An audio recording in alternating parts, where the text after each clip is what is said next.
opportunity to go to Oakcrest Elementary School. I had been a guidance counselor in the district and an assistant principal for a short time.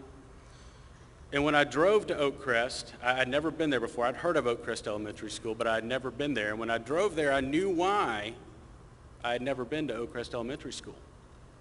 Growing up in Pensacola, you did not go to the neighborhood Oakcrest was located in unless you were up to something you shouldn't be doing.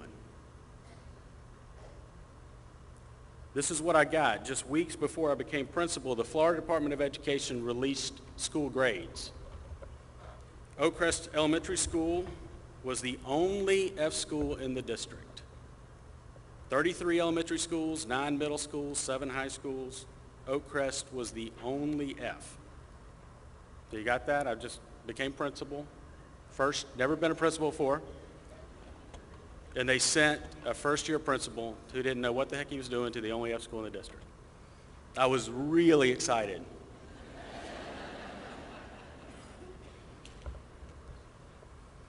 But I believe I started to make the right decisions from the very beginning, not because I knew what to do. I didn't. A lot of times I still don't. But I was reminded shortly after I became principal, just those few weeks after becoming a principal, of why I was doing what I was doing. Purpose, worthwhile work, making a difference. I knew that's what I wanted to do. I was at the right place at the right time. Let me take you back to when I was reminded about mission and my calling. In Escambia County, they have this wonderful, wonderful thing at the beginning of the year called the Administrators Conference. My first one was particularly enjoyable because I had no idea what they were talking about. Everybody had an agenda. Everybody, what they were saying was important, and it was all in code. I had no clue what they were talking about. And I knew that I had an advertisement out there for a position that I really wanted to get filled. And that day I found out that that one advertisement that I thought was one job was 10. And before I even got through with that day, that conference, I found out that 10 is actually 15. So I'm sitting there pretending to listen, unlike you guys. And I was thinking, I need to get out of here. I've got to convince teachers to come work at the only F school in the district in a part of the neighborhood, part of Pensacola that you don't want to go. So at the very end of the day, in walks this guy named Quint Studer. I don't remember everything he said, but he was very energetic, and he talked about the life-changing impact his teachers, specifically 3, had had on his life. And he kept saying this over and over: purpose, worthwhile work, making a difference. As I stood up and left, all that anxiety I had just kind of fell away, because I knew the next week, I knew how I was going to set the tone as the new principal at the only F school in the district.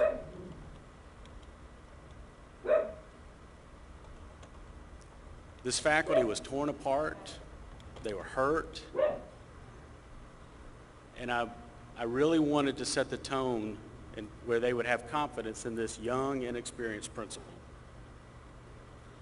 This is actually all I took up there with me in that first faculty meeting.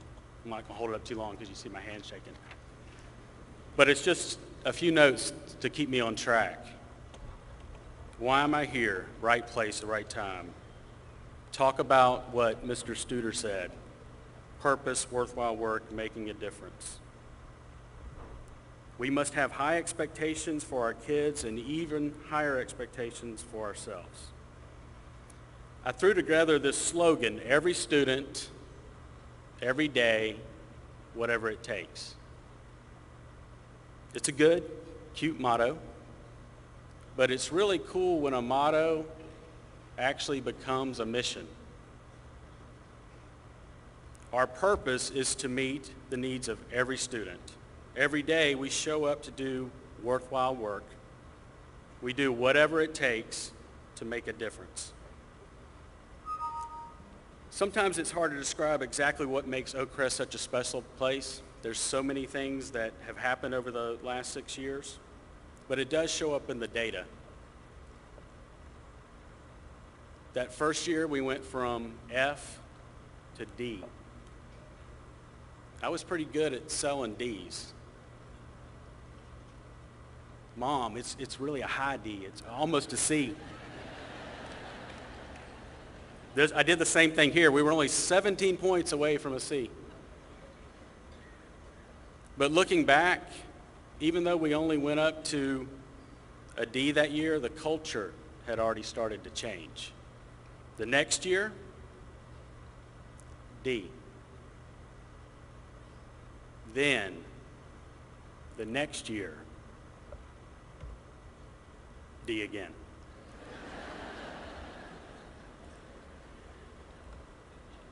That was a tough time. I had to really reconnect to purpose, worthwhile work, making a difference. Because I had to stand up in front of that faculty that had worked harder than any group of people I've ever worked with.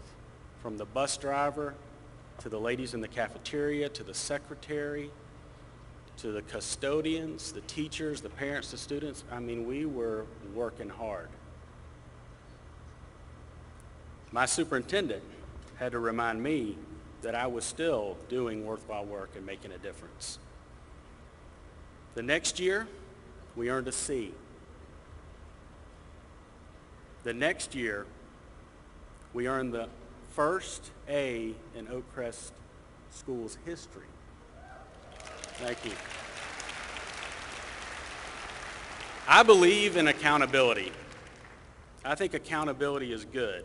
I have high expectations for my students and parents, for everybody that works on our faculty and staff, but I have even higher expectations for myself. Last